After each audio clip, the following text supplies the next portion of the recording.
자, 그러면 또 다른 격전지 보겠습니다. 경기 하남갑입니다. 엎치락뒤치락 개표 상황이 굉장히 숨막혔습니다.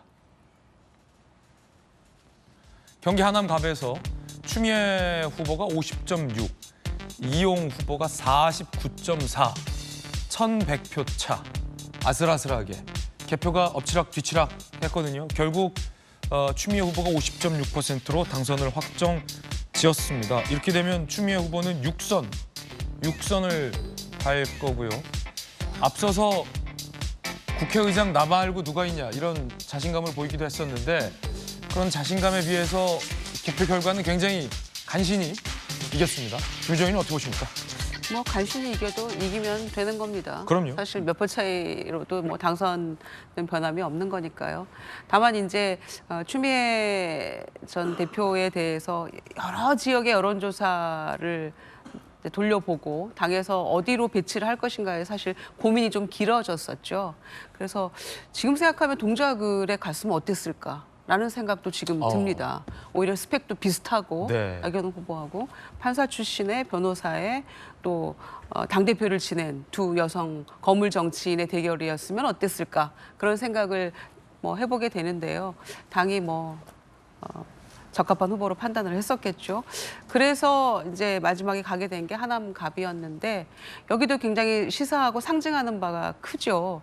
특히 이용 후보 같은 경우에는 윤석열 대통령의 호위무사처럼 굉장히 측근으로 알려져 있고 또 추미애 전 대표는 딱 떠오르는 게 추윤 갈등이 상징적으로 떠오르는 그런 후보였기 때문에 특히 이 하남갑에 대해서도 사람들이 굉장히 관심도가 높았던 지역인데 결국에는 그 여러 가지 상황을 놓고 추미애 후보가 결국 당선이 됐기 때문에 아마 그런 여러 가지 어려움도 상당히 있었던 것 같아요. 왜냐하면 굉장히 박빙의 승부가 이어졌었고 또 격차가 많이 벌어졌다 이런 여론조사는 저희가 또 보지 못했었기 때문에 사실 후발주자로서 그 지역에 가서 열심히 고군분투했을 거라고 생각하고요.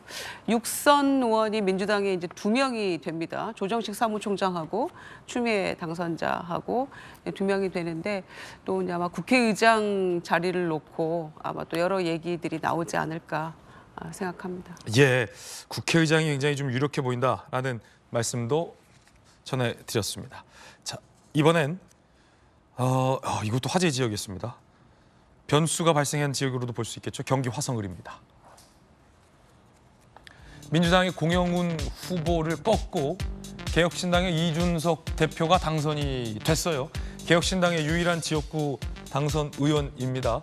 42.4%로 이준석 대표가 당선을 했습니다. 사실 막판에 이 공영훈 후보의 이른바 부동산 문제가 제기되면서 이준석 대표가 집중적으로 공세적으로 나섰던 전략, 그 전략이 젊은 인구들이 굉장히 많이 살고 있는 화성을 이 지역에서 막판 이준석 대표의 어떤 새무리와 지지세 양상으로 이어진 것이 아니냐 이런 분석도 나오고 있습니다. 이준석 당선인의 이야기 한번 들어보시죠. 무엇보다도 이렇게 국회의원의 당선에 영광을 안겨주신 우리 동탄 주민 여러분들께 진심을 다해서 감사드립니다. 이번 선거 결과를 보니 여당이 정말 준엄한 민심의 심판을 받았다 이런 생각을 합니다. 바로 직전에 전국 단위 선거에서 대승을 이끌었던 그 당의 대표였던 사람이 왜 당을 옮겨가지고 이렇게 출마할 수밖에 없었을까라는 것에 대해서 윤석열 대통령께서 한번 곱씹어 보셨으면 하는 생각입니다. 자, 이 당대표가 왜 당을 옮겨 출마할 수밖에 없었는지 대통령이 곱씹어 보길 바란다라는 당선 소감이었는데요. 약간 어떻게 들으셨습니까? 본인이 당선되니까 하고 싶은 이야기를 막 한 것으로 됩니다. 저 말도 의미 있는 이야기입니다. 사실 결국 선거는 모든 걸 껴안고 세를 확대할 때 이기는 겁니다. 그래서 이준석 전 당대표, 이젠 당선자가 보수 세력 내에서 차지하고 있던 영역이 일부는 있었습니다. 그것을 안고 갔다라면 하는 저는 아쉬움은 있지요. 그러나 어찌됐든 이제 나가서 본인이 저런 이야기를 하고 있고요. 그런데 이제 정치란 게 운이 많이 작용한다는 것을 또 이 지역구를 통해서 봅니다. 개인의 능력과 운이 같이 작용해야만이 당선이 될 수 있는데 어찌됐든 이준석 후보가 저 지역을 선정해서 열심히 뛰었다는 것은 본인의 능력이죠. 뭐 비례대표로 뭐 빠질 수도 있는 상황이었습니다만 지역구에 타서 몸을 던졌다. 그런데 사실 당선될 수 없는 분위기였습니다. 민주당세가 워낙 강한 지역이기 때문에요. 그런데 그럼에도 불구하고 공영훈 후보가 막판에 이제 부동산 문제, 자식 증여 문제로 흔들렸습니다.